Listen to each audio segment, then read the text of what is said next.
Thanks for walking us through your improv journey. Yeah. Was that really long? Was that very long?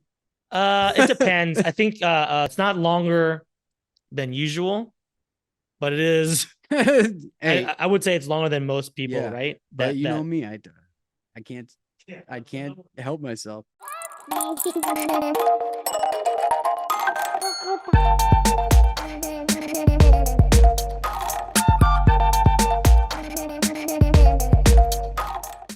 Hello, everybody, and welcome to another episode of Long Form Conversations, the podcast where we talk about long form improv.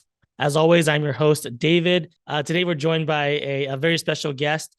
He is an improviser that I have watched a lot coming up throughout my years as a improv student, and now I have the pleasure of being one of his improv disciples.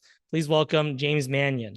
Thanks for having me, David. Yeah, Good to see you. good to see you as well. It's been a minute since I've seen you. I know because I was out of town and then you were out of town. That's right. You were just in DC, right? Yeah. And you were just I in was DC. in DC, but I think I probably left like the day that you got there, maybe. Yeah, I got there. Well, it was quite some time. I got there, And so that was for a improv festival, and right? that was for an improv festival. Yeah, the How was district. that? It's fun. It was great. Have you done a lot of improv festivals in your day? Not really. I've done like Sketchfest In San and Francisco? yeah, but definitely haven't done anything in DC. I think, yeah, I think maybe I haven't done a ton of improv festivals. Yeah, improv festivals are hard to find. I think obviously SF is the big one that most people do. It's a lot of industry there. It's also just close because for most of Right. us, it's a whatever it is, 45-minute, hour-long flight. Yeah. But yeah, we have some people on my team from a person from DC area, Uh-huh. so they have still connections. But I like Nice. doing it; they're really fun. Was it at Washington Improv Theater? Where was it? So it was through them. I think they're Okay. like two separate entities, but it was called the District Improv Festival, and it was at this place. You're familiar with the area, right? Yeah, but not really the like improv scene there. Got it. It Um, was this place called Atlas Performing Arts Center, okay. which is like this really nice theater. I'm assuming they put on, like actual shows there as well, Yeah. And there was like multiple stages. So this was in like one of the smaller black box stages, but it was great. They had like a whole like green room situation, dressing rooms. Nice. It was a very like professional venue. That's great. So did they have like multiple shows going on at like kind of like a Del Close marathon type of No, thing? just one Okay. stage. I think the actual theater must have been doing other shows on. Well, actually, I don't know. I'm not gonna pretend like I know how it's all staged, but it seemed big enough that I was like, this can't be the only stage. There must be Yeah, more gotcha, stages. gotcha. Yeah. But Um, for all I know, that could have been the only stage. was it fun to like perform in front of a different audience from like what you're usually used to? Yeah, it was. And one of the great things, one of the cool things was it's a very improv savvy audience. Okay. So everything was hitting, even those improv moves, right? Yeah. When you're kind of stammering and you're trying to think of a detail, those got laughs too. So it was really nice. So what I think is good about things like that is if you're ever nervous, you can always just fall back on doing like technically proficient things. Yeah. So like I remember at one point I think I just labeled something and I got a big laugh and I was like, yeah, because we were a little bit unsure what was going on. Yeah. Let me just like label where we are or who we are, and that gets a big laugh. That's always true. That's always true. Like all that's always the antidote to like any situation where like it doesn't feel like you don't know if the audience is with you. It's like, well, you can always just do good fundamental improv. Yeah, Like yeah. that will never be like the wrong.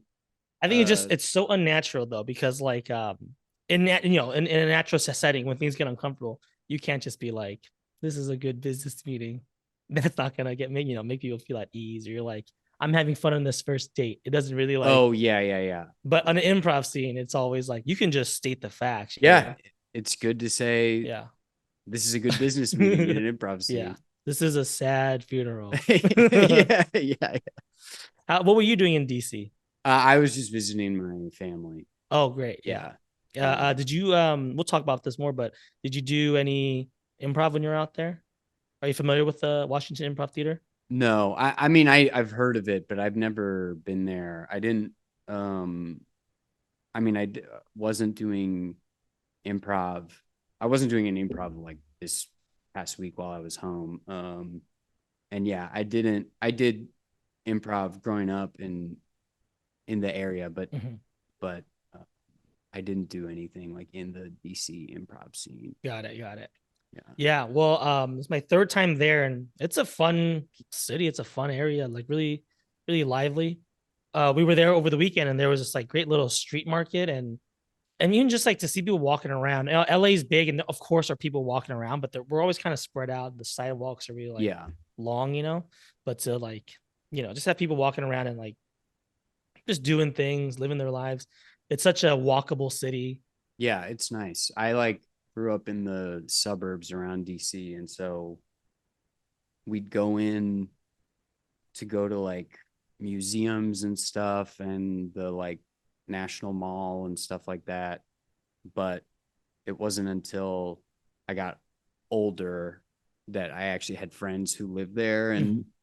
would like come visit and realize like, oh, I don't actually really know DC at all. Like I've been Yeah. to like the tourist destinations, but not much more than that growing up. And the few times I've like gone and actually like visited people who like actually live in the city, Yeah. it's like it's a fun city. Like it's nice. Yeah, yeah. It's fun to be able to like zoom out and be a tourist in your own hometown. Yeah. Like, oh wow, I've never been to this. Yeah. Did you do any sightseeing or do any landmarks at all? No. I was just hanging out with my parents and my sister and visited like a friend who just like moved into a new place. So I went to go see him and his wife and daughter and see their new place and hang out. Cool. So yeah, it was pretty chill. Yeah. Will, we missed you last week at for those of you that don't know, James is the coach of Odyssey, our used to be Lloyd team, which has gotten a couple of extra shows, which is great. I wanted to Yes. talk to you about kind of like as we come to a close about your experience. But first of all, we missed you last week. Oh, I miss you guys, and especially because there's like so few shows left. I'm Mhm. like, I see each one, but yeah, I like went to a wedding that was Labor Day weekend that was already on the East Coast, and so yeah, unfortunately, I was like thinking about it though. I was like, oh, let's go. All right, awesome. Good catching up with you. I think we're ready to jump into our first segment. Okay. We're gonna go ahead and jump into our first segment of the episode, which is gonna be Improvster Syndrome. So, James, this is the opportunity to hear your journey as an improviser from beginning to where you are now. It's also a good chance just to let people know about your mindset as you're going through it, since I'm sure many folks going through it right now maybe feeling maybe insecure or just nervous about it. So it'd be good to hear how you felt and how you kind of overcame that. Sure. So I guess the first time I did improv, I think would have been in middle school. Because I took a drama class as like an elective in seventh grade, and we had this awesome drama teacher, Mr. Andrew Konis, and he would at the end of every class, um, for the last like I don't know 5-10 minutes of class, he would have us do like little short form improv games. So like at the end of every class, like a few students would go up and he'd pick out like a game and have us do it. And yeah, I mean I love doing that. I think I'd probably seen like Who's Line at that Mhm. point and thought that show was great and yeah, so I was kind of like hooked right away. Um and definitely like liked doing drama stuff. I think like there were a couple like plays in elementary school that our teachers had us put on and I always really liked doing that. So as you were doing this, did it kind of click in your head that it was like, whoa, this is made up as opposed to the drama stuff, which is like Yeah, rehearsed and written down. I think that was like really exciting about it. And yeah, Like I you were mean, aware of like the skill, or like, wow, this is special because I'm doing this, yeah, I mean, I not think like, Shakespeare. uh, I don't know if I think there is like there's definitely an element of like, whoa, it's crazy. We don't know what what we're gonna do. Mhm. And also it's just fun. Like, those games are fun. And I mean, when you're watching Who's Line and you see them like doing all this Mhm. really creative stuff and it's all on the spot, like there's something very, I don't know, exciting about that. Yeah. And I think yeah, it felt like uh I guess I felt, I don't know, like I took to it naturally, or like I really enjoyed doing it. And so I think like in middle school, I think we went to on like a class trip to like see a comedy sports show. And I remember that being really cool, and just, feeling like, yeah, I want to be up there.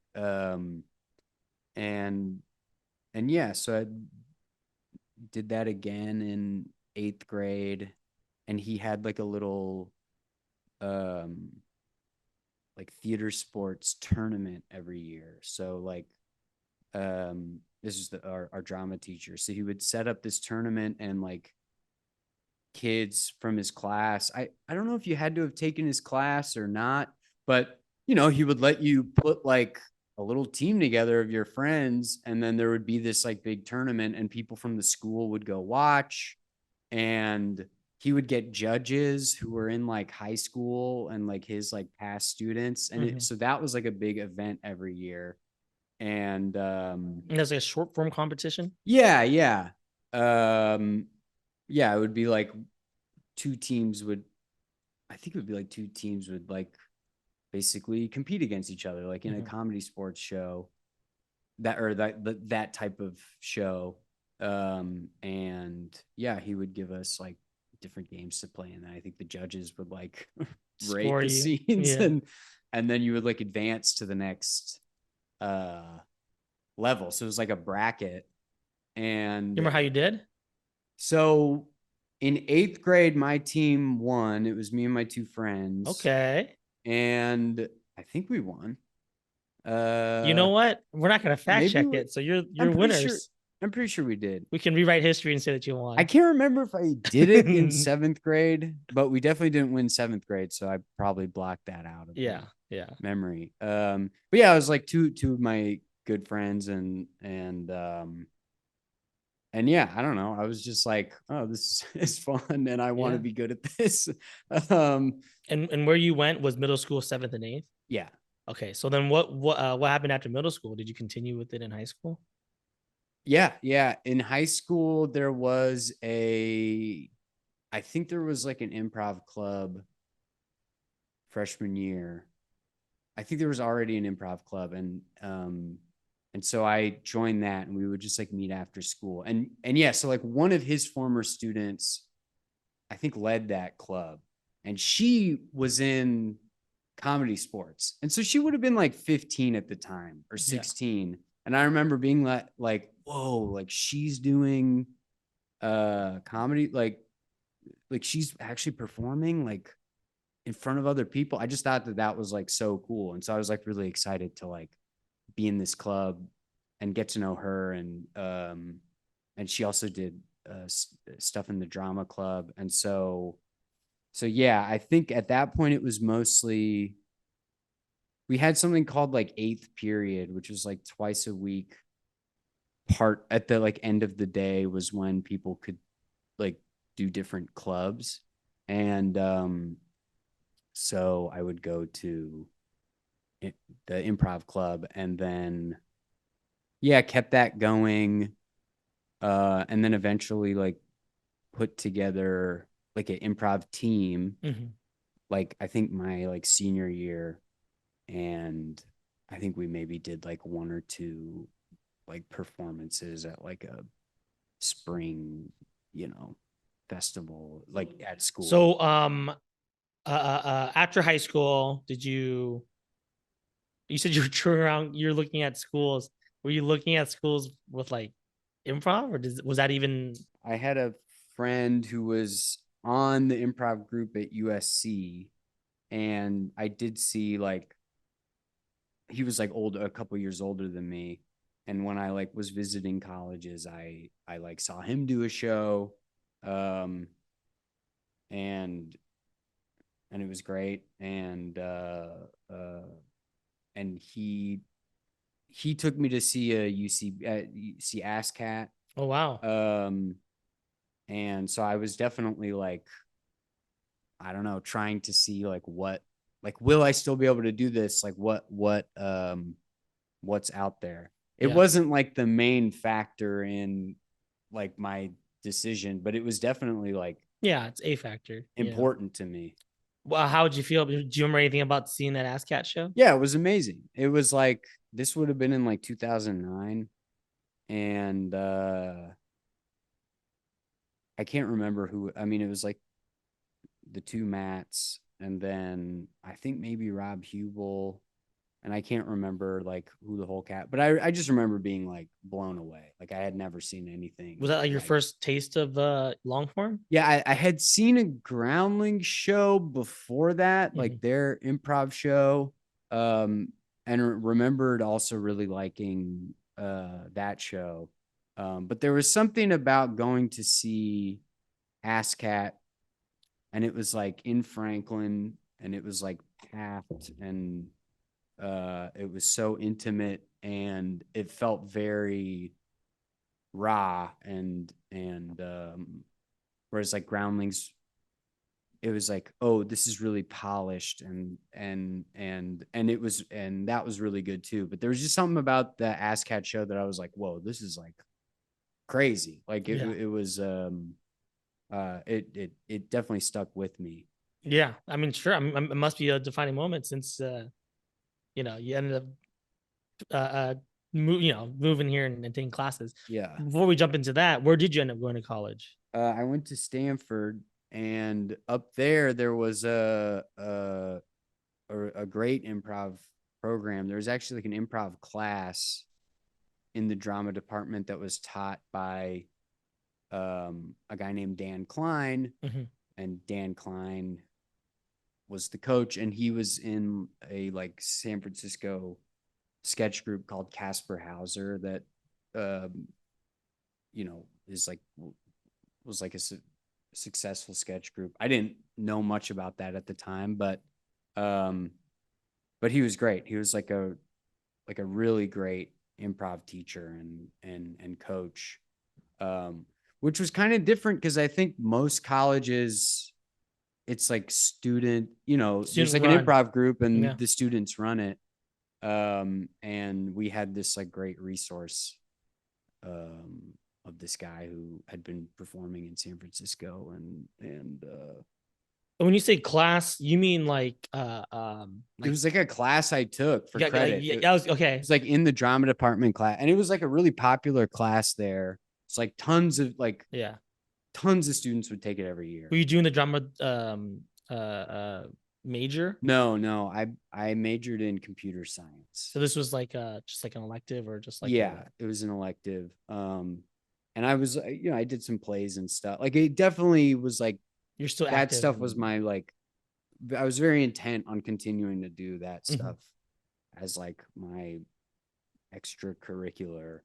Um, After the 4 years, did you do like I don't know, was there like a team like a audition or anything? Like was there like I don't even know how I'd say it, but like was there any structure where you could like see yourself advancing? Could you see yourself getting better over the 4 years, or was it just like this is just we're all the same and it's all just very like well, yeah, I mean, I think it would be like our practices would be. because you don't get grades, I guess, right? You don't get like No, it was noted. like a club or like a team. I mean, you would have to audition, so you had to take the improv class, and then there would be auditions like maybe like twice a year, um, of anyone who had taken the improv class who wanted to audition.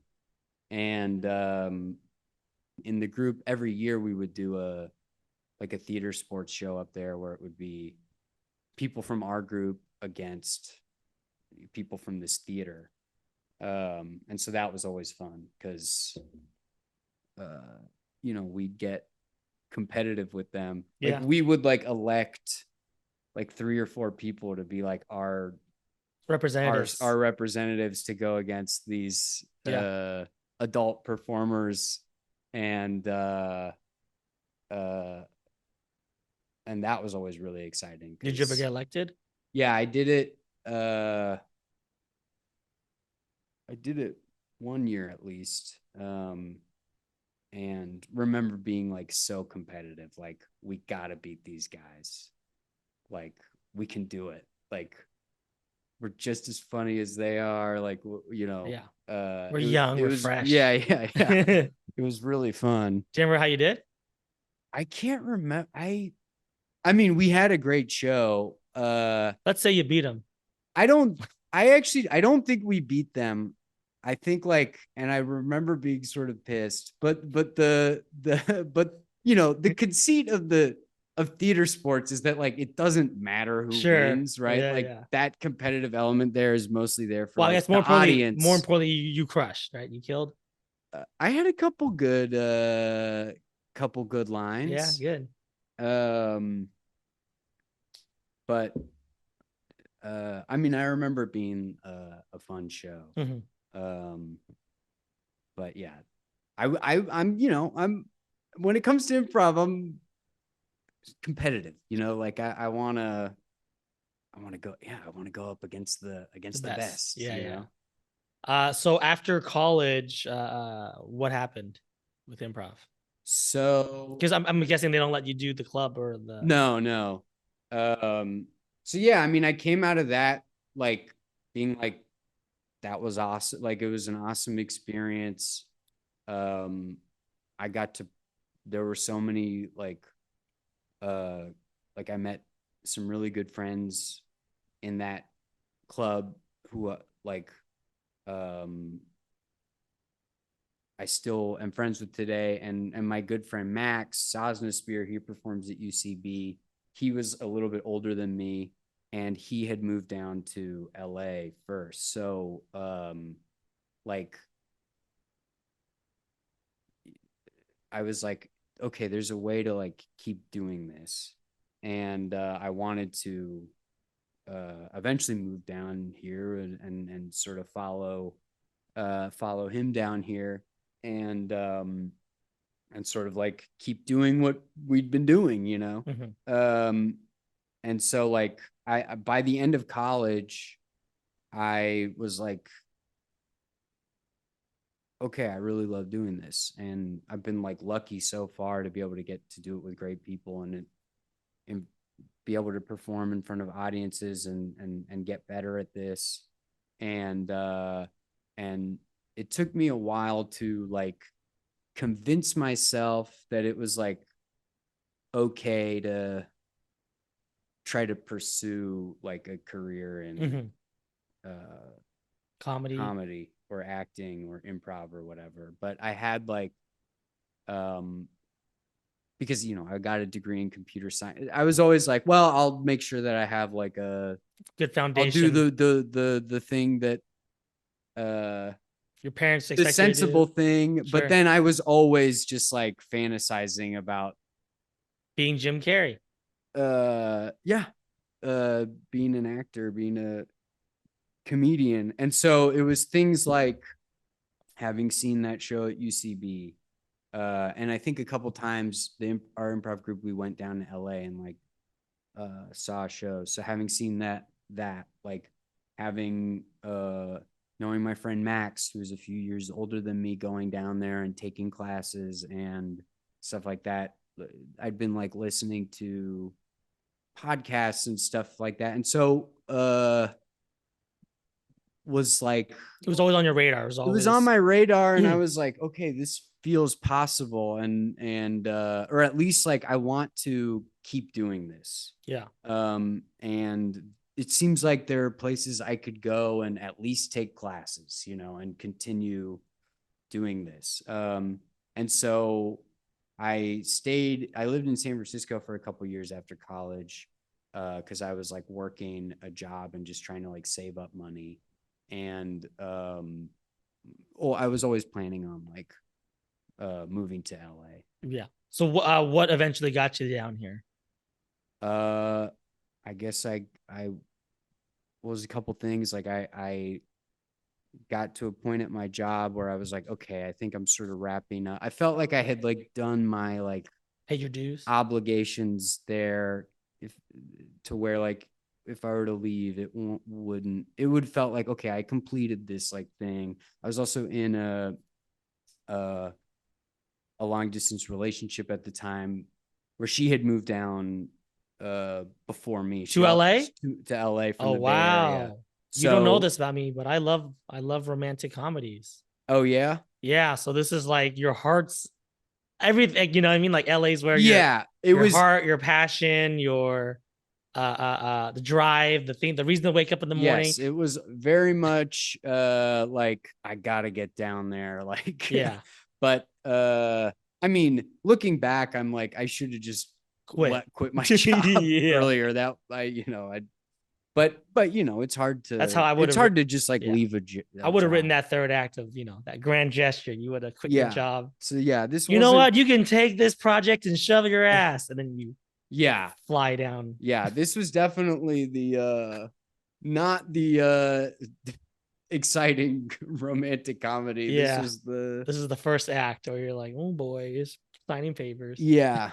Um but yeah, So you so left but on good eventually terms. Yeah. I got down there and yeah, and then started taking classes and stuff. Yeah. So let's talk about that now. Now you're in LA. Yeah. You're reunited with your friends and your loved ones, Yes. and you are signing up for 101. Yeah, I signed up for 101. First thing. I think I took it like I think I started it like a few weeks or like within a month Yeah. of like having moved down. And was it always UCB or did you shop around to check out I was like, travelers? I'll start with UCB first Uh-huh. because I'd been coming down and visiting, Of course, yeah. my Friends. girlfriend and my friends and stuff. And so I'd been like going to see shows at UCB. What And was that like? Because you at this point, if I'm getting my math done correctly, you've done like maybe a decade of improv now. yeah, so I guess at this point it would be like 10 years since Yeah. middle school. And sign up for 101. What was that like?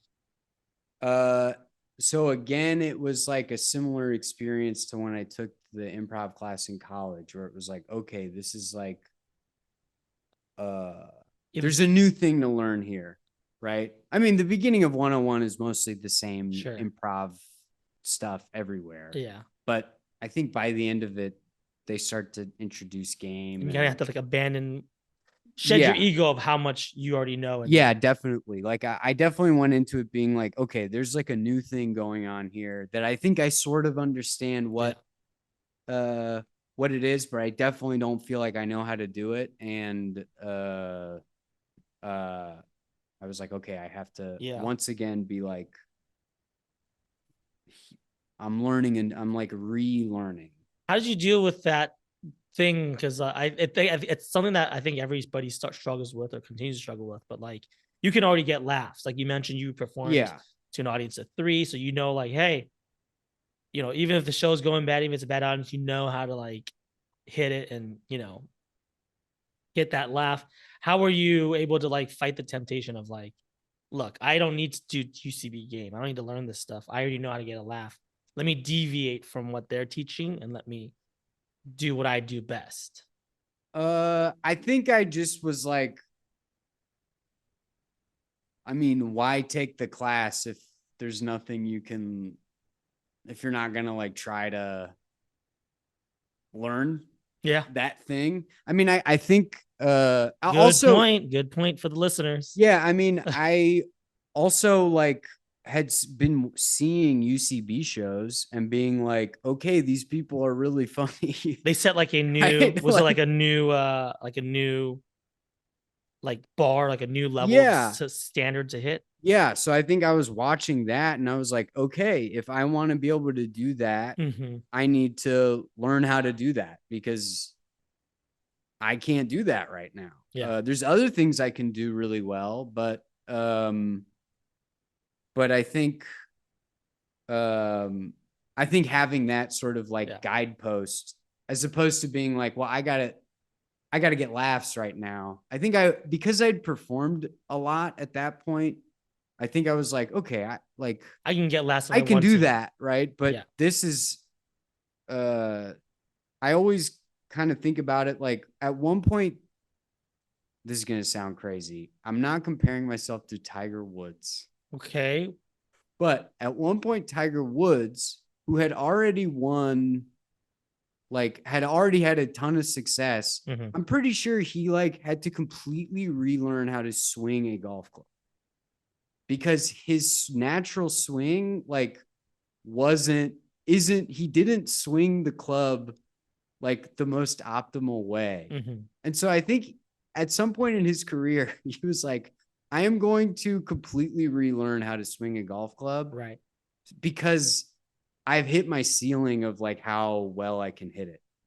I think was Tiger Woods, and I believe this happened, but maybe I'm thinking of something I'm else. not gonna fact check it, so we'll say it was. And so I think like I was like, okay, that like, yeah, there's things I can do well, but this is like a whole new way of thinking about it from what I'm used to. And so, but I believe that if I can figure this out, then I can sort of increase my like ceiling of Mm-hmm.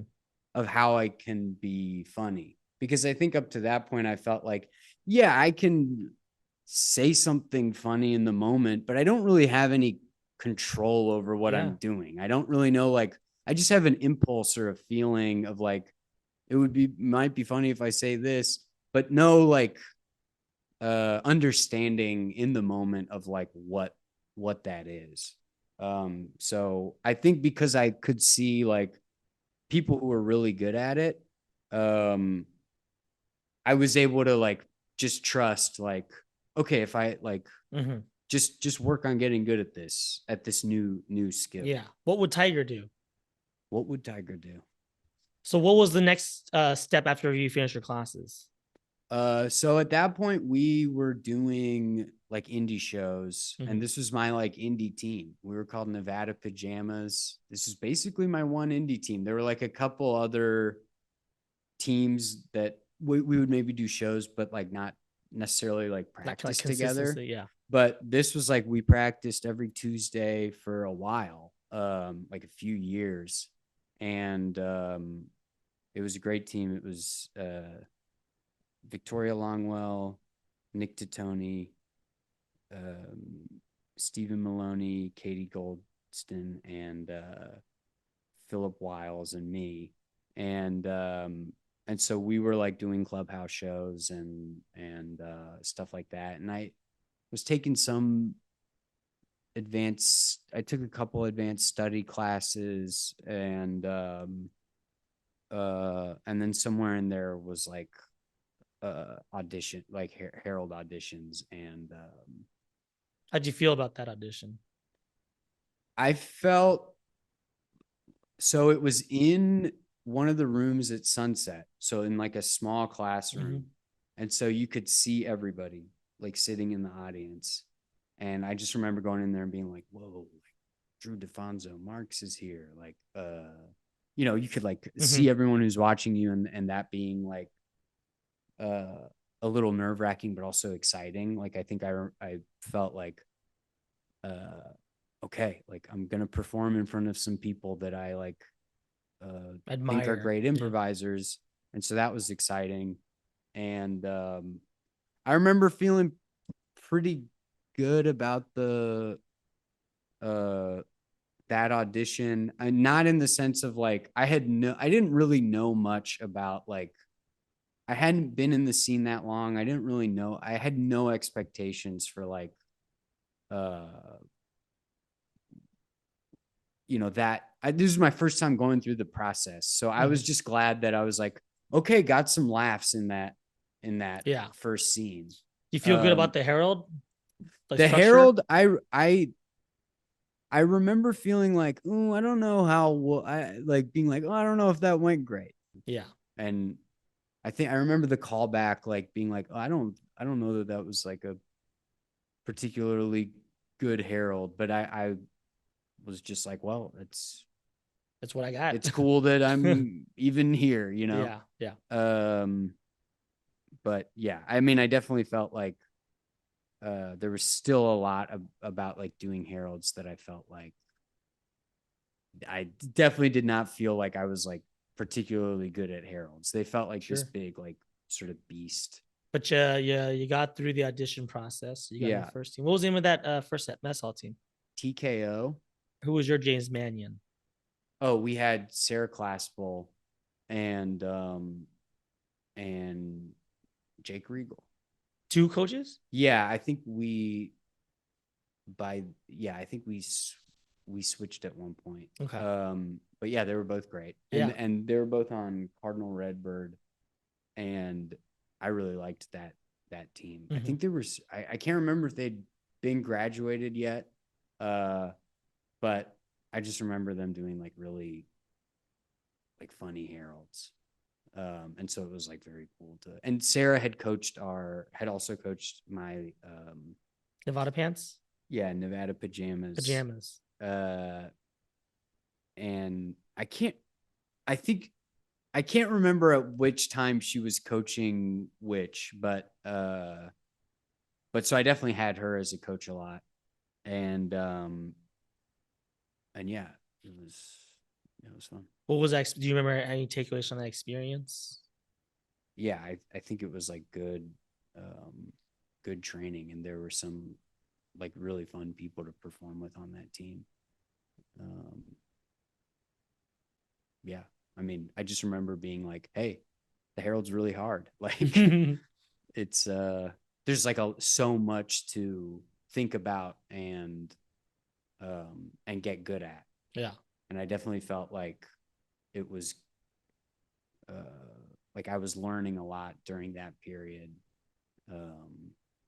Just trying to just do it a bunch of times and be like, oh, did this thing well, and then this other part of it, like Still it's escapes so you. hard to Yeah. do everything well, and just sort of getting comfortable with that and Yeah. being like, there's a lot to. And I always say the Herald exposes you because you, like you Yes, mentioned, if you're so good at initiating, great. But then there's gonna be an opportunity for you to receive, and then that's when it's like, well, now we know what you can do well and what you can't do well, right? for sure. And yeah, like you get used to All roles. being like, yeah, all roles, and being like, okay, it's not going to be perfect, right? Like it's it, there's always going to be a part of the show that, like, getting through the whole show, there's going to be ups and downs Yeah. within a show, much less like from show to show. And but you just got to like stay invested and Like kind of work through them all. yeah, and be like, okay, like this part didn't go as well, but we can get them back in the second beat or whatever. So what was your attitude about the second audition? uh I think that one I was like, okay, I want to the first time it's like I hadn't done it before and was still pretty new and didn't have a ton of expectations. And so I was just like, I didn't really have any expectations on it. The second time I was like, okay, uh I you can't control what's going to happen, but I do want to go in there and do a good job. And I felt like I was like feeling really good about where I was at going into it. Like I think I was like in an advanced study Herald class and was feeling like that class was going well. And I think I kind of felt like, okay, I feel really good about like the work that I'm doing right now. And so there was more pressure, or I put more pressure on myself because I was like, if you can't do it this time, right? Like, who knows what if you suck? Like, I'm always like afraid that I'm going to like one day wake up and just suddenly like suck at improv. Um, so I think that one I was a little more like, okay, I'm feeling good right now, but I don't want to feel too good. Sure. I don't Yeah. want to like expect anything, but also, um, yeah, I think I remember going into it being like, just do what you've been doing. Try not to, try not to fuck it up. Yeah. Yeah. Yeah. Cause Can I you've, curse on this? I'm sorry. yeah, you I don't can. know. Okay. Yeah. And you already had done it and you've already, performed. So it's like, yeah, it's kind of like your opportunity to lose. It's like, hey, you've already seen me. You already liked me before. Yeah. As long as I do a bad job in those 6 months and I don't do a bad job now, you should like me Yeah. I again. mean, I definitely didn't feel like I had it in the bag by Sure. any stretch of the imagination, but I did feel like, I mean, like, I definitely was like, like, I definitely was not like going into it being like, yeah, I got this. Sure. But I was like going into it being like, I'm feeling pretty good about like how I'm And performing. your And work. so Yeah. I just want to like, Show I what just you can want to do. show where I'm at right now because uh I'm feeling pretty good about it. And so what there would be to lose would be like to not sort of live up to What you can do. what I can do in this Yeah. moment. And was that the one that got you on Harold? Yeah. So then that one I was put on Harold on a team called Dollhouse. What was that first year like? It was great. It was a lot of fun. We were a team of all new people, and it was a really funny team. And we had Dan Lippert was our coach, and it was like really. I had always like really like looked up to him as an improviser, and Yeah. so it was like very cool to work with him. And yeah, we got broken up at the end of that year and scattered to the wind, but um I don't know, it was very fun. Do you know what's was it just like y'all had different styles? I mean, I think, I know it's hard to say, and I don't think obviously they don't tell you. yeah, I mean, it seems like there aren't, in general, it seems like there are not like a ton of like team of First year all first year teams. peoples that like stick together, because at that point like they don't really know and you don't even really know like What you can what do. you're capable of, Mm-hmm. because everyone's really funny. So like every team's capable of having a few nights where they like really kill it. And then the question is, can you, how, what is your consistent Yeah. show Like look what like? can they do to reconfigure to get it to be a consistent level? So it's not like Yeah. a random crapshoot. Yeah. And after the shuffling, you and Mia got put on Leroy, right? Yeah. So I got put on Leroy, and then Mia got put on Leroy later that cycle. Um and yeah, they were a team that got put together that same year as my first team, Dollhouse. But they had a few people on there who were like had already done like a year before that, or a couple years before that. And yeah, that was like really exciting because they were already a really funny team, and so it was like felt really exciting to get to Yeah. be put on that. And then for Mia to get put on it too, because I always really loved doing scenes with Mia on our previous team. Um, so it was like cool that we Made it all both the better. got to join. Um, um, Finally, yeah, one thing I want to ask you, something that not a lot of people have got to do. So I thought I'd take this opportunity. But what was it like to do Elefante? What's it like to be asked to do that? This is like the flagship show. This is also the show that's you like saw and made you fall in love with. UCB. So I'm sure it's like a nice full circle. Yeah, it was really exciting to get asked to do that. And definitely, yeah, I mean, since seeing like ASCAT the first time, um, you're definitely like, man, that would be cool.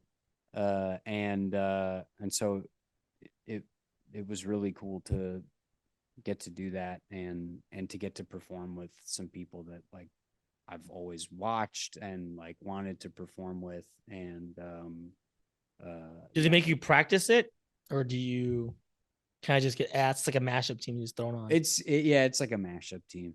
Because I think it's interesting where they make you train and you learn the Herald and you can do the Herald so well, but then to do this, it's a different type of opening. It's an interview, and I mean, it's it's a lot of new factors. It's also the Armando. It's a different. Yeah. Yeah. I mean, I think like luckily everybody's like really good at like improv, Yeah. So it's like, So shouldn't throw I'm anybody like, hey, I don't need to do much in this show because there's like sure. 5 other people here who I've been watching since like I was like taking classes and stuff. And like you know it might take a few scenes for us to like start gelling, right? Or if uh, you're playing with someone new for the first time, right? Like it takes a little bit to be like, okay, this is kind of how they play. But like luckily everyone knows game, and everyone's gone through UCB. I'm also sure at that point everybody's kind of like they've seen each other, they're kind of familiar or fans of one another. Yeah, and just like really good performers. So yeah. Great. Is there anything else on the in terms of improv that you're looking forward to? Just I don't know. Just looking forward to continuing to do it and seeing how I can get better and the kinds of shows that we can do, and seeing how, like, for Leroy, like, what can we evolve this show that we're doing now into, and for like ASCAT, just getting to perform with really talented people. Is very exciting. Awesome. Well, great. Thank you so much. A great attitude from the Tiger Woods of improv, the self-proclaimed Tiger Woods. I'm not the Tiger Woods of improv, but maybe the Phil Mickelson, maybe the Arnold Palmer. All right. Well, thanks again for walking us through your improv journey. We're gonna go ahead and transition to our next segment, which is our topic of the week. Now, normally this is a dialogue talking about this, but you're such a master at this, and you are my coach. Feels a little silly to contribute anything. I guess it might be just me asking you more questions. We should have a dialogue. I want to hear about this. Your thoughts about this. Okay, great. Well, you picked a pulling premise, initiating them. Something that I think is probably one of the more writerly skills, and it's something that I particularly like care about. Like this is one of the things that I think I have a lot of intention to try to work on and build on. It's also something that I think you do really well. Something that Leroy as a team, as as a big fan of y'all do very well. You're always very good about getting out every bit of information, and then even sometimes like it'll feel like, oh, I don't think they got it. You all somehow still like, oh no, they got it, and not only did they get it, they remember every bit of every nugget.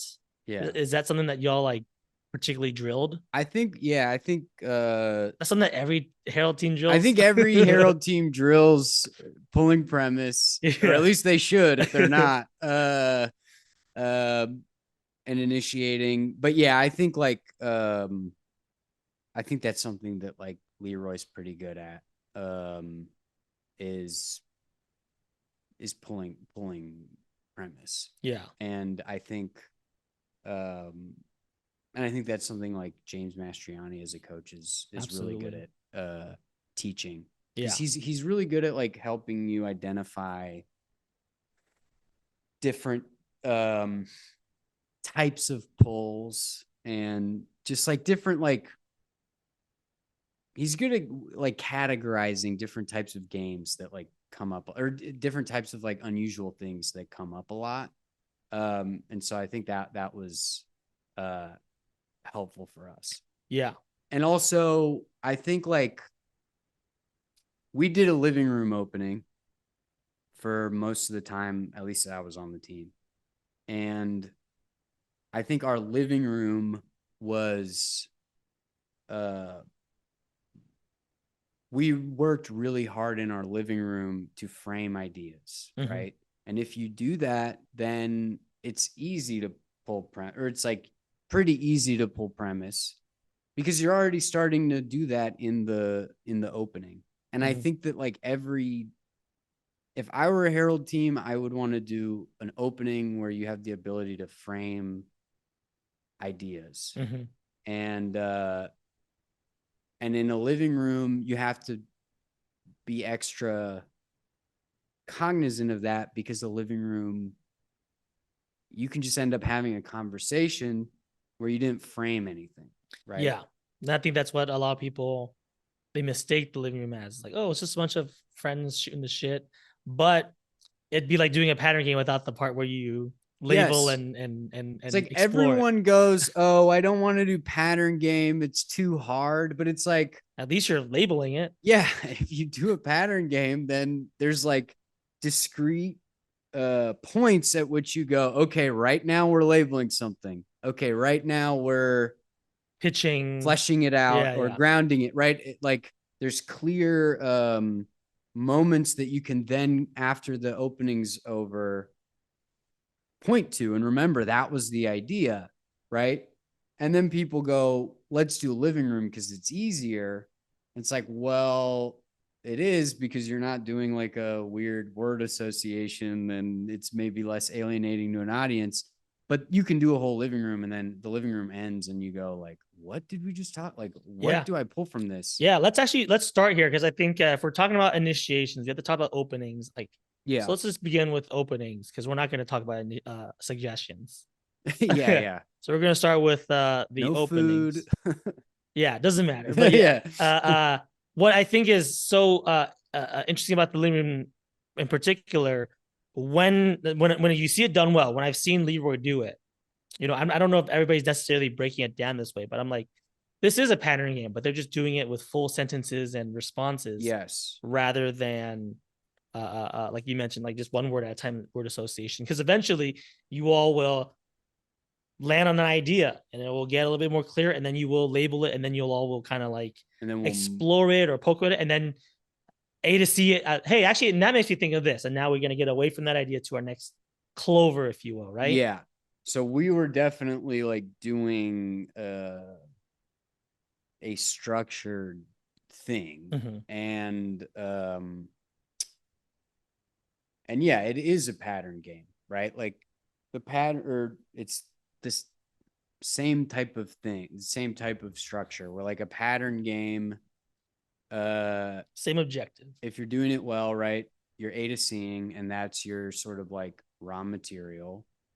And then at some point, some A to C makes you or the audience laugh. And then you go, okay, there's something. Why did we laugh at that? Let's frame it, or let's, put a label on it. And then you go, okay, we have this label, this idea. If I'm doing a pattern game, I don't really want to call it riffing or pitching on it, although some people do it that way. But to me, I'm like, okay, let's flesh it out, right? Yeah. Let's ground this idea if we need to, or let's explain because someone might throw out a label that's funny, but it's like, okay, but what does that actually mean? So it's like sort of like clarifying it, and maybe even by the end of it, you get to the logic or justification or something, right? Yeah. And then you move on. Well, as soon as you have it, you don't want to pitch a million different versions of the same idea and burn out. You want to get one clear idea and then move on. Personally, I don't care if someone finishes their story. The audience might want to hear the end of that story, but we don't. Yeah, because I think a lot of people are conscious or they care about making the opening entertaining. Yeah. Or at least like interesting in some way. I think that's why a lot of people don't like the pattern game, because it is boring for everybody involved, including the audience. But if it's a rant, or if it's living room or something like that, it's like it feels a bit more scenic, or it feels a bit more familiar to life, so people are going to be able to listen through it and like laugh along. But you don't think that's important. You think the more important thing is generating ideas. Yeah, so it's it's not that you want to alienate the audience by doing something by starting off your show with something that they don't get or don't like. But I do think that the primary goal of an opening is to generate good ideas. Right. And so I feel like you want the priority to be that we, the team, get what we need out of this opening. Otherwise, why are we doing it anyway? Openings are weird. Openings are going to be weird no matter what. So you might as well have it serve a purpose. Yeah. This is really interesting. Now this is kind of explaining to me why you pushed us to our opening. So our opening, for those people that have not seen an Odyssey show, we do a kind of like a collective group rant or rant hotspot, or I don't know, how would you name it? I don't know, like a rant. I've heard someone say rant takeover. A rant takeover. It's a Mannion special, something like that. But your emphasis for us was to never pitch, like you mentioned, never try to heighten or explore that, and rather it is 2 additional labels. So we go out there and we're gonna rant. So it's gonna be something that we feel strongly about, and obviously, whenever we feel strong about anything, eventually you're gonna land on something that's unusual because it's different from the way everyone else feels. Yeah. And then your guidance to us is, okay, now that we have that, take it over, but you're not gonna go off on it anymore. You're just gonna basically explain to the audience and to your team why everybody laughed when David said that, or when James says he's the Tiger Woods of improv. We need to now explain why that's funny. That's interesting because you think you're the world's greatest athlete, but you are, but you're not. You're a loser. Yeah, whatever. And then even to go even further, we go one more. So now that's gonna get a laugh maybe, and they say, okay, it is funny to think you are better than you are, or whatever, right? And it may not be fun, but it is such good groundwork for us, because now we have 3 different ways that we can play. We can play the original, we can play the second, or we can play the third, zoomed out. And I would even say that I would even think of it as we're trying to get one on each of those legs, right? It's someone comes out with strong opinion, right? Then the next person highlights what was unusual about it by coming in and backing the person up. And yes, and so we do that thing where it's yeah, David's right. I do hate when people use a sports metaphor, because no one is actually as good at their thing than whatever athlete they're talking about. You can't possibly be as good as Tiger Woods, who does 10,000 hours every year of golf. Right. So you come in and you are trying to rephrase the thing in a way that highlights what's unusual about it. And then I think the third person comes in to develop that framing even further, right? So to clarify it, if there's anything left that's not totally clear about it, right?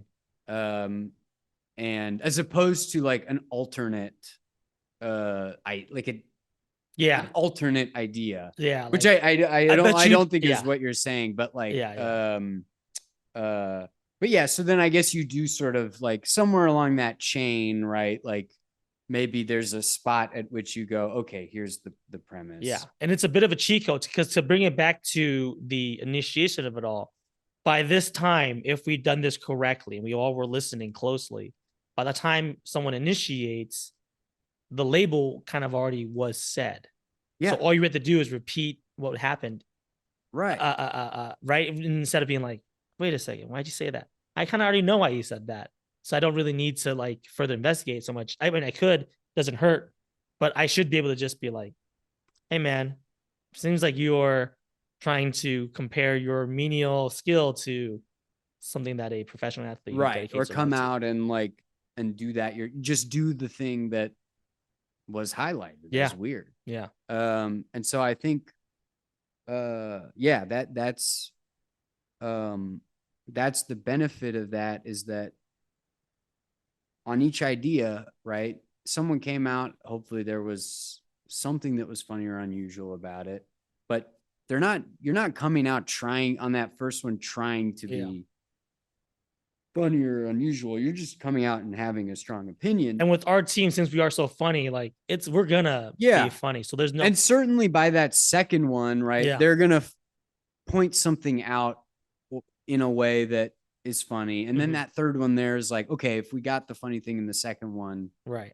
then we have like another opportunity to like, so it's like you had at least two people notice something and solidify it, Yeah. right?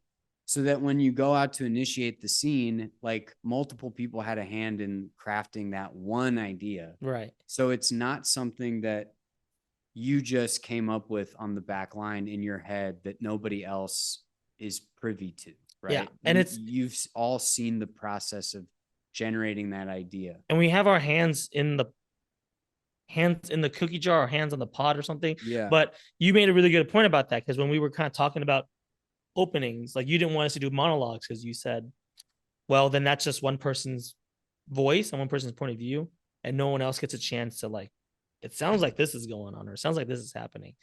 That and that whole, like, I think you also mentioned that kind of betrays the whole point of having a whole team participate in it, Yeah. because you want us all to get our hands and then be like, wait a second, this is, and pointing stuff out. Yeah. I mean, I think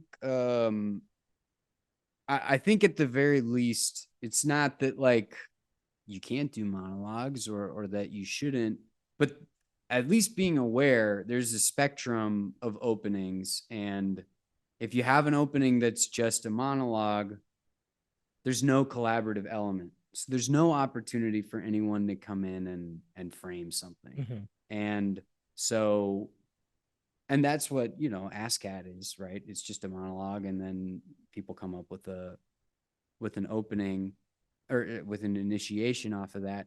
But I think for a herald, like the more that you can have an opening that allows you to get on the same page about what the ideas are, the more likely you're going to have a first beat where we're spending the first beat on the same page, as opposed to spending the whole first beat trying to get on the same idea. Yeah.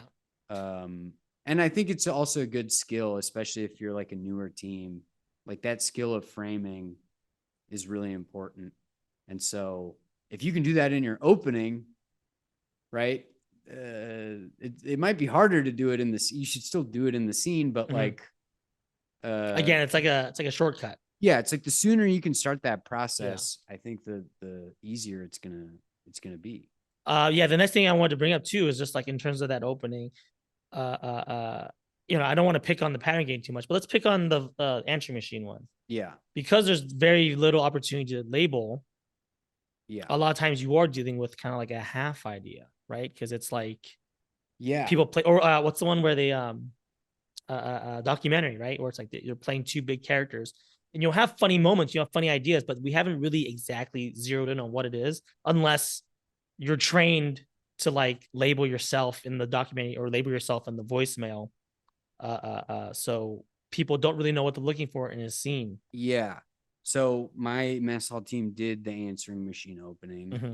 And that was a big thing I learned there was, I don't think that this is a very good opening. Like it's hard. I mean, the answering machine does give you, it gives you that second phone call, right? That's like responding. Mm-hmm.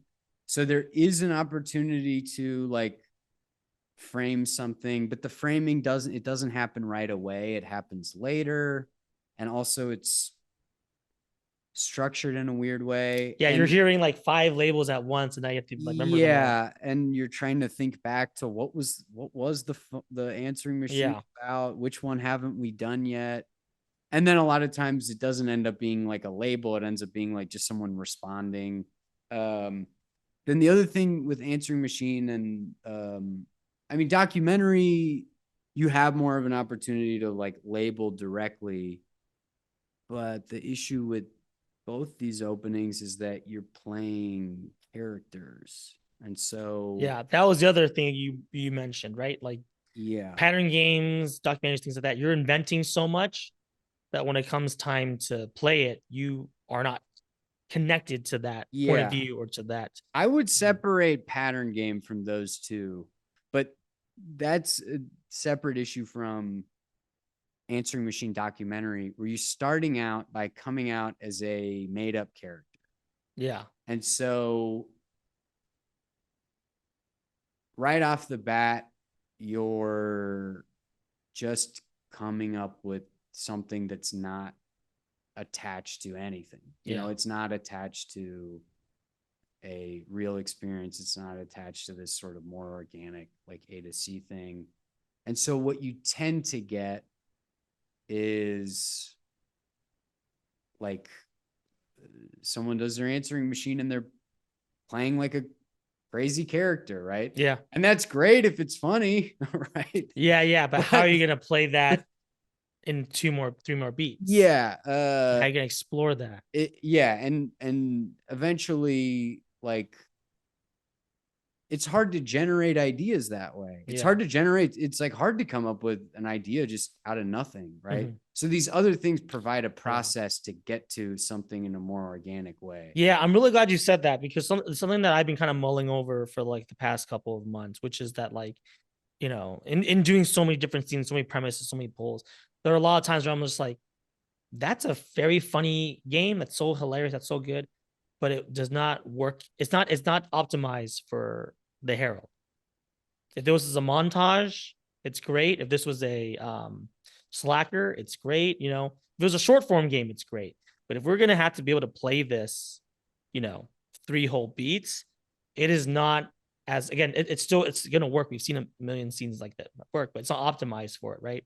The scenes that work best, the premises rather that work best for a Herald, are ones that you can like kind of reproduce and take anywhere, because it's human, it's relatable, and it is something that isn't like so wackadoodle that you can't like put it anywhere. But you want to be able to start in like a grounded enough place, because that allows you, that makes it more like sustainable. So if you, exactly. If sustainable is a perfect word for it. Some games are just more sustainable, or some premises are more sustainable than others, right? So I think that's like the tough thing, especially if you're doing a lot of montages or, you know, other forms, you know, that skill is still there. You're recognizing a really good premise and you are initiating a really good premise, but where the trouble comes in is like, okay, great. Now, could you take it to a second beat? Could you turn this into a, you know, a weird world? And not every premise can be is second beat ready, right? Yeah. And I mean, I will say, like, in response to that, like, you don't want to be thinking too much, like, as you're in your opening, right? Will I be able to do a second beat of, you know, it's like too far ahead. But I think what you're getting at is that, like, different openings will generate different types of premises. And some premises, like, lend themselves more to like longevity or being able to do it throughout the show. I think that's exactly what I was trying to say. But you can take you can take like a pretty like wacky premise, and if you ground it enough, and maybe you're gonna have to work extra hard in that first beat to ground it, you can turn it into something. But I think you're right that like yeah, even if you're not thinking as you're creating it, like, what's the potential of this down the line, you can look at, like, what type of premises do we get out of the opening that we're doing? Are they like, do they work? Yeah. I definitely don't want anybody to be more in their head about that. Yeah. So, like, don't think about, for me, it's been an observation that I have after the fact. Yeah, exactly. It'll be like, after the show, I'm thinking about the second beat. It's like, yeah, that's tough. But that first beat was so good. And I was like, if we did that as a group game, that would have been great. Or if we just edited and we didn't have to do a second beat, that would have stood on its own 2 feet. Because we had to do a second beat and a third beat of it, it was like, yeah, it's tough. Once you change one of the specifics, it's not as funny. Once you try to take it analogous or timed at, just like, yeah. So all that to say is that I think the major takeaway that you kind of solidified is when you're thinking about premise and you're thinking about the initiation you're going to pull from it, being really intentional with your opening is crucial. Yeah. Whatever the opening you end up picking, it doesn't matter if it's answering machine or living room or whatever, but make sure you're going in with the intent of like, guys, we gotta do a herald about this opening. So Yeah. as we do this opening, let's not make it like the funniest or the coolest looking. Let's make it the easiest for us to pull initiations from. You should go into it with like a plan of like, this is how we get ideas out of this. Yeah. And this is the type of ideas that we want. And this is how we get them. And yeah, I mean, I think that should be priority number one. Like if your show is funny, the audience is not going to remember like what opening you did. Mm-hmm. And so I think it's better to set yourself up for good ideas and not be so worried about like, will the audience like our opening or not? Mm-hmm. Although there is something to be said for winning over an audience early on in your show and getting them on your side, but I think you can do that later. Yeah. That's, I mean, one thing that this experience has taught me, working with you and working with like Ali and everybody, is just like, y'all, the best way to approach a herald is to go piecemeal, step by step. So you gotta get really good at your openings, because if that's flaky or fuzzy, then of course your initiation's gonna be flaky or fuzzy. And if that's flaky or fuzzy, then of course the first beats are gonna be. So like as best as you can, start with the opening, get that as strong and as tight as possible. Then initiation have to be strong and as tight as possible. Then your first beats have to be good. Then your second beats have to be good, and then third beat connection. Yeah, every part of it has to be good. But it has to be. Yeah. You can't build upon. You can't, like, if you have bad first beats, you're never gonna have good third beats. Not never, sorry, but like it's so much harder. Or it just increases the difficulty. It's like if you can, I feel like the way I think about it is like, if we're more focused up top on just doing the like less fun work of just like nailing down a solid idea, doing a solid like top of a first beat, then it'll be so much easier to like go wild in the second half of the show, right? Because you have just like a really strong foundation, and you want your show to get funnier anyway as it goes on. And so that's how I think about it. But it wasn't always how I thought about it. Like, I think when I was like that, doing mess hall in that first year on Herald, I think I placed like much more of a premium on like, I got to have a really funny initiation, because if the first line of a scene is really funny, I'll win over the audience and we'll be off to the start. And now I kind of feel like the beginning doesn't need to be that funny. It just needs to be really clear. And we have to be on the same page about it as scene partners, and we'll make the show funny like later. Yeah. I think I've heard, I don't know if you used it, but I definitely heard this analogy before. It's eating your vegetables. Yeah. Once you get that out of the way, you can have all the candy and all the marshmallows you want because you already ate your vegetables. Yeah. Okay, let's go ahead and talk about the actual pulling of the premise next. Now, how often or how much do you listen to the audience laughing for you to like zero in on like, that's unusual? I think that's a big clue in the opening is if something gets a big laugh from the audience, then it's worth everyone's time to not blow past that, right? Like, I think if you hear a big laugh from the audience, you should immediately be going like, why'd they laugh at that? Like in your head, and trying to frame that. right? So I think it's not the only thing that matters, right? So if someone doesn't laugh at something, Mm-hmm. it doesn't mean that there's not a great unusual Yeah. thing there. It just means that it hasn't been presented in like the funniest way yet.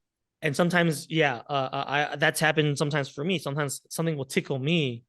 Audience Yes. didn't catch. I'm like, there's something funny in there, and I will kind of like represent it. It's like, wait a second, Yes. are you saying, you know, And ultimately that's the yeah, thing you should be listening to most is like, does something make me laugh, or yeah, does something seem sort of like potentially funny to me? And then you should be going, why is that funny? What or why is that weird? yeah, And answering that question, and then trying to then highlight that and show the audience like why that's funny. But sometimes something will just be funny to everybody, yeah. and then it's like, okay, well, that's, you definitely got to use that, or you definitely at least got to that's a big signal that you don't want to Yeah. ignore.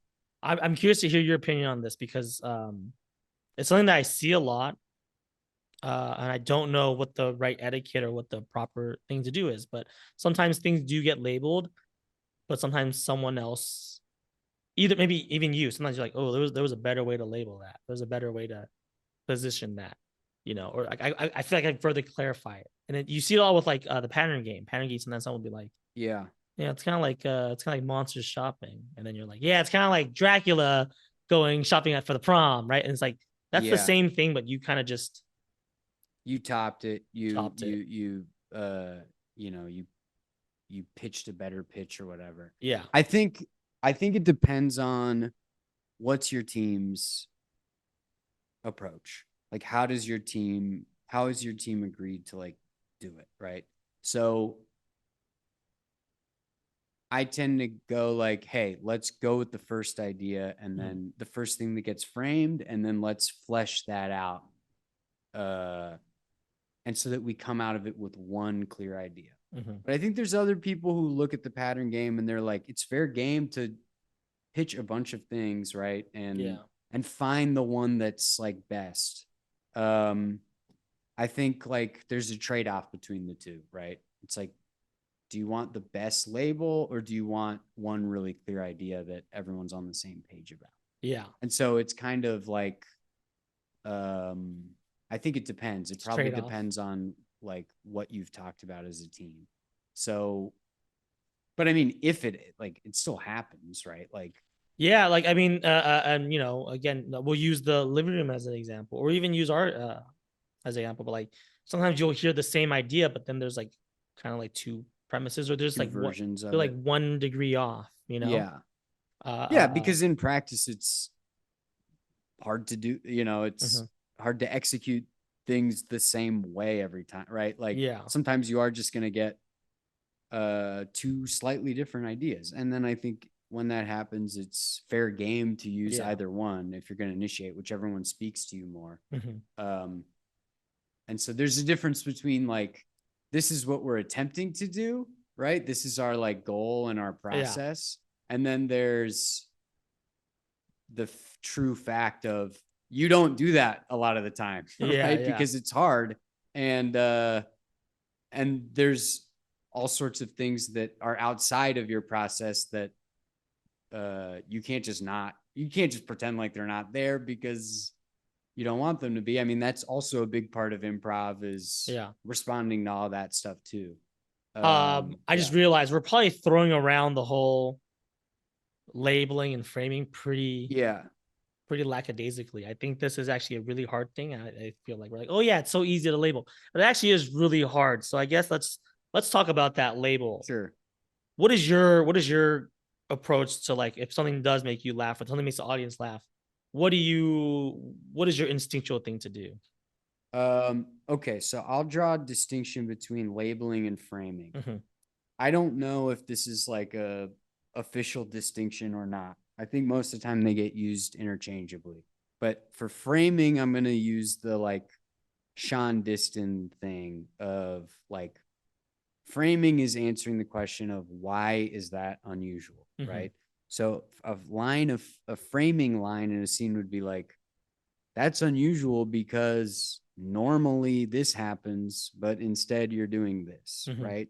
So that's pointing out like this is weird because here's why it's weird, right? Because it's the thing that we don't expect in this Yeah. situation, right? Whereas labeling, I would say, is more like directly like describing something. So like a label would be like, uh, oh, so you're a guy who compares himself to Tiger Woods. Yeah. So that's describing a behavior, but it doesn't actually tell me why it's weird to do that, right? Yeah. Does that make sense? You're labeling just the first unusual, but you're not giving us a framework to Yes. do the next unusual. Right. So you're not putting the unusual thing in context. Yeah. And it's almost too yeah. That's a really good point, because say that one again. Say the one. Whoa, it seems like you like to compare yourself to Tiger Woods. And now what I'm gonna do is I'm just gonna be, hey, where's my sponsorship with Rolex? And you're like, you're not Tiger. Like, I'm gonna play the game of I'm Tiger Woods, which is not what's funny. It's not what was the original. Right. Or if it intent. is funny, we still haven't said like why. Yeah. Right. And in this case, like going back to if the whole conversation we've had before is our opening, Yeah. right? That thing that you just said of acting like Tiger Woods isn't the same idea as It's 1 degree the way off. that we were using it before. And I'll get stuck on this first move. Versus if we Yes. took it as like, oh, you're comparing yourself to be the greatest of all time.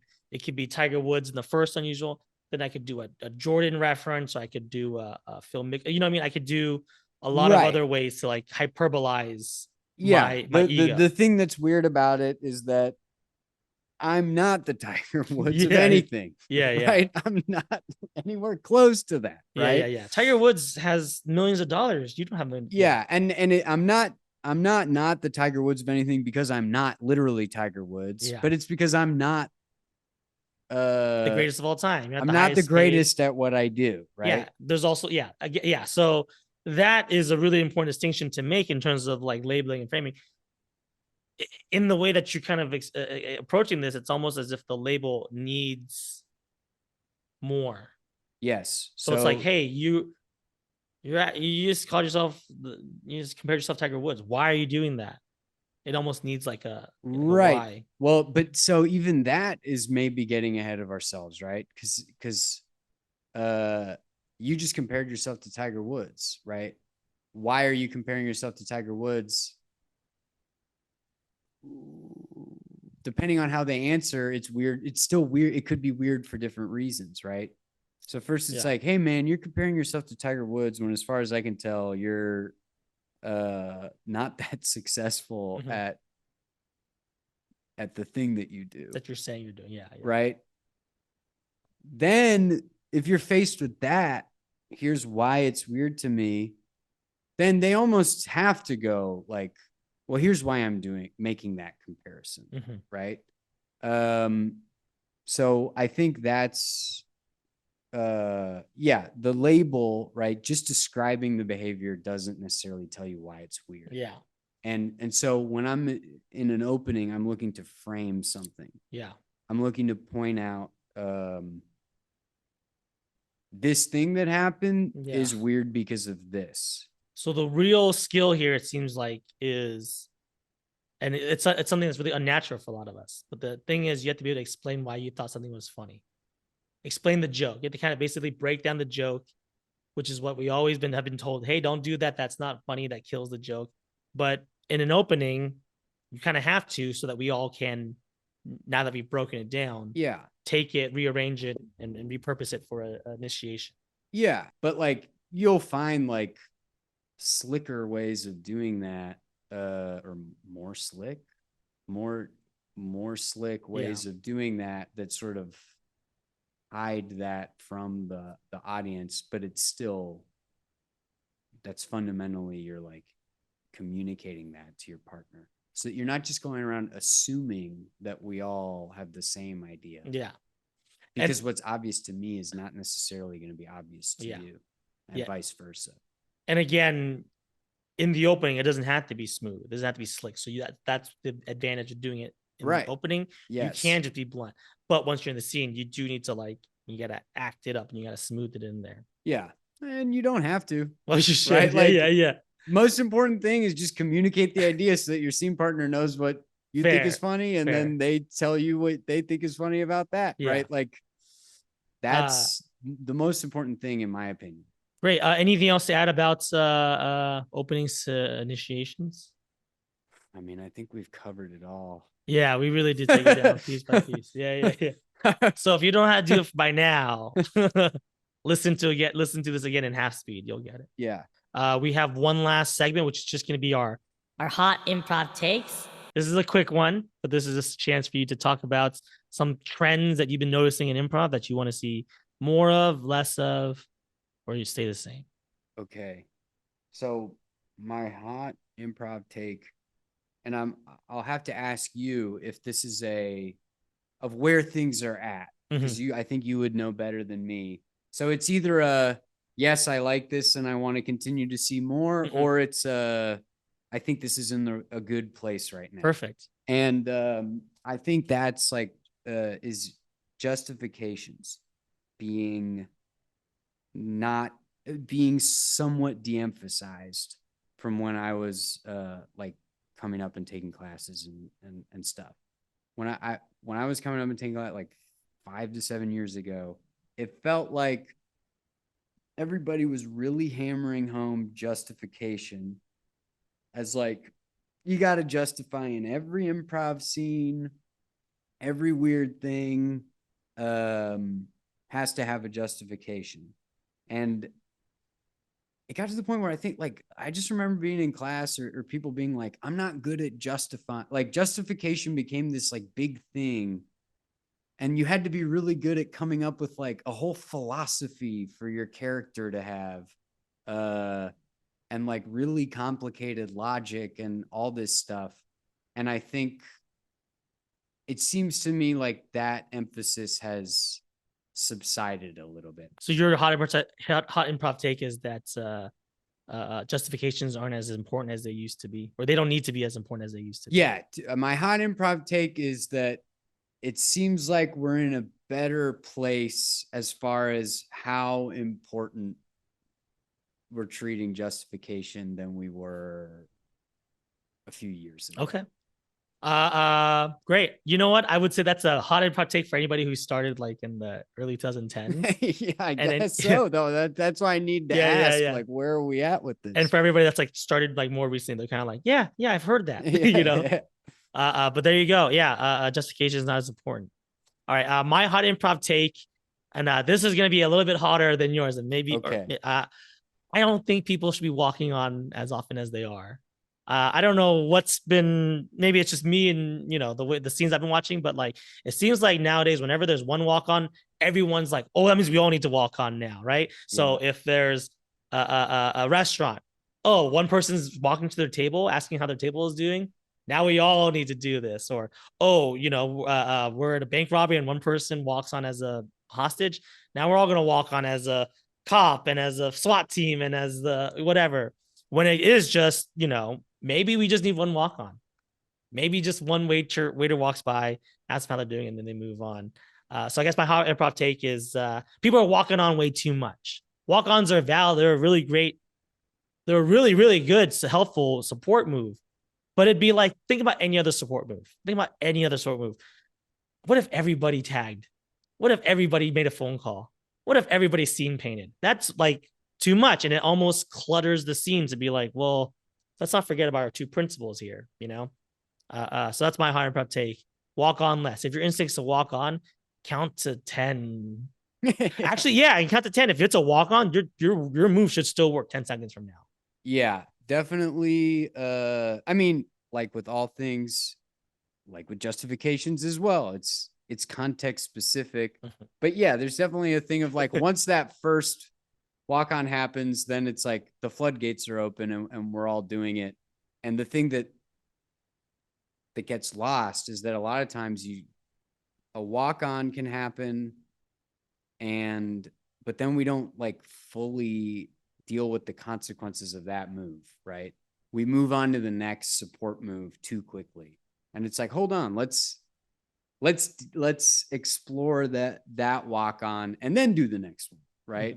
because maybe if we truly explore that walk on, we'll get a different, better idea about what the next Walk on walk on should be. could be or should be. So that they're like building on each other as opposed to here's a bunch of different possible support moves. Yeah, yeah. And I think you're and that's always a caveat for all of our hot improv takes. Yes, context matters. Of course. That's my hot take. Yeah. Great. Well, last thing to talk about, James, is your plugs. Please plug any shows you got going on. You can see Leroy 4th Wednesdays of the month at UCB. Yeah. And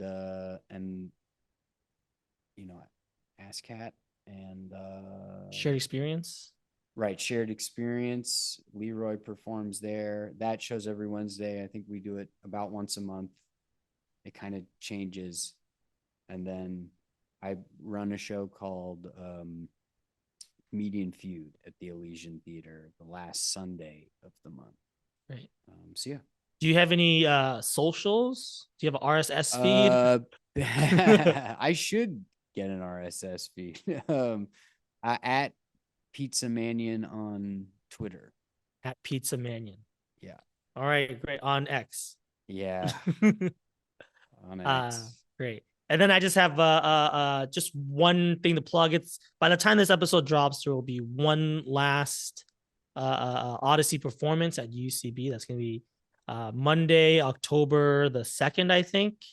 Yeah. October the 2nd. That's gonna be the last show of our run for Lloyd. Come see them. They're great. This guy's our coach. So if you like what he's been saying, they're great. They've been doing such funny shows. They're all funny individually and together as a group. You guys work like very well together. And I'm sad that it's coming to an end, but I'm looking forward to seeing your well, I guess last show on October 2nd. Yeah. Thanks so much for saying that. But you're also kind of backhanded complimenting yourself. Huh? You guys are so funny because you're our coach. Oh, yeah. Well, all right, great. Well, thanks so much for stopping by for chatting about improv till the sun went down. Thank you for having me. This was great. Great. Thanks. Bye, everybody. All right. Thanks so much.